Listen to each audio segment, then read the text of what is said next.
Shrouded in mystery, he was once known as Captain Flameheart, a notorious pirate who had named himself after his infamous father. However, that was before he became the Servant of Flame, a skeleton with a troubled past. In truth, the Servant of Flame is the adopted son of the original Captain Flameheart. When this younger Flameheart learned of his father's demise, he sought to continue the family legacy, setting sail for the treacherous Sea of Thieves to forge his own path of adventure. His journey did not end well, as his ship, the Silver Blade, met a grim fate, and his crew washed up on a strange and uncharted island. On the edge of the Shroud, a peculiar island stood apart from the rest. Unlike its lush counterparts, this desolate landmass lacked any sustainable vegetation, its terrain dominated by jagged rock formations and barren landscapes. Driven by the need to find food and water for himself and his crew, the intrepid pirates scoured the arid expanse, until they stumbled upon a skeleton, its bony hand clutching a tightly wrapped note. This cryptic missive spoke of a secret lair, brimming with vast treasures, sustenance, and a promise of salvation. Enticed by the prospect of riches and survival, the weathered crew set out to unravel its clues.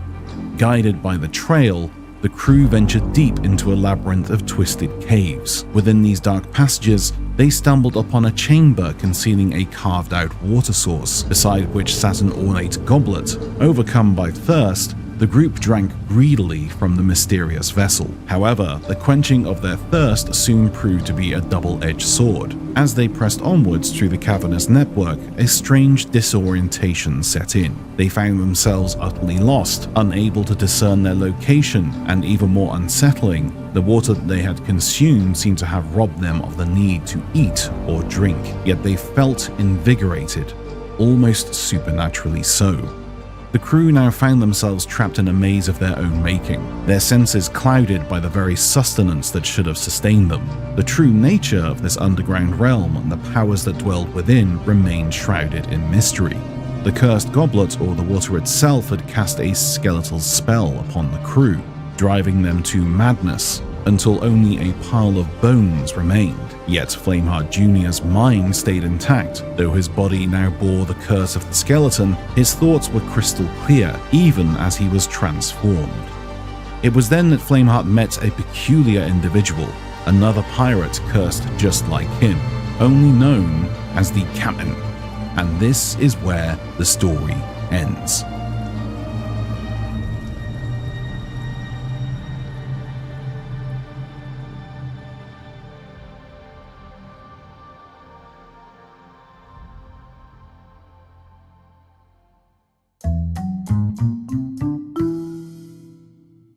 Now, for those of you with a keen eye, you might have noticed some of these scenes being somewhat familiar, and that's because it's from Sailor's Grave, the very first Pirate's Life tall tale, with a little color grading, of course. Now, you might be wondering why I'm once again talking about the history of Flameheart, and why there hasn't been a fart joke in at least a few minutes.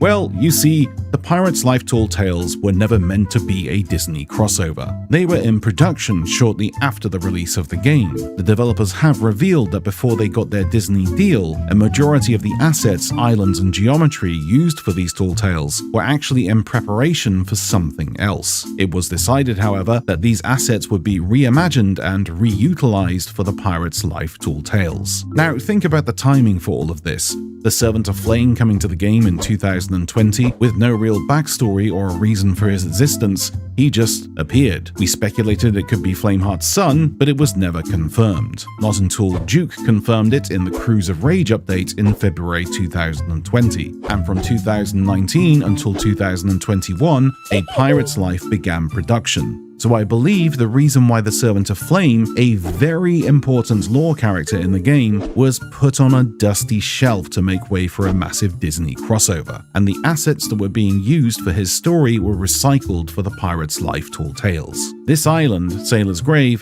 has every single detail that the original journal explains in the book Tales from the Sea of Thieves, which was released before the game's release. The winding tunnels, the spiky and rocky formations of the island. I mean, heck, there's even a rock formation that reveals the Reaper's Mark logo, which is on the cover of the book. There is too many coincidences with this island, and sure, it's in the Sea of the Damned now, but its original idea may have been an island within the game world, much like the Shores of Gold.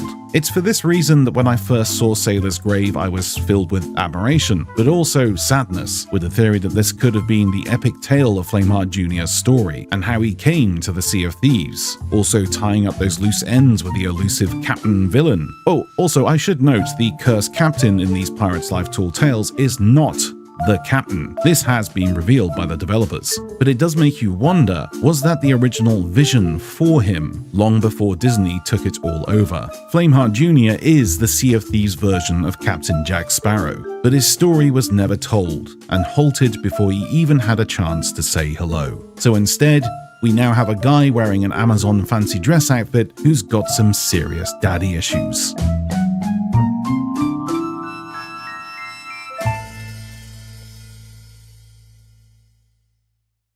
Thanks for watching, folks, and I'll speak to you all very soon indeed. Don't forget to hit that subscribe button and give me a little thumbie uppy if you enjoyed the video. If not, then, well, no one's perfect, I suppose. But before I go, a quick word from today's video sponsor. Glorious PCs, look at all these wonderful PCs. PCs for gaming, PCs for work, PCs for everything. Holiday discounts, monthly discounts, weekly discounts. Everything you ever need for PCs at Apex Gaming PC. Apex Gaming PCs.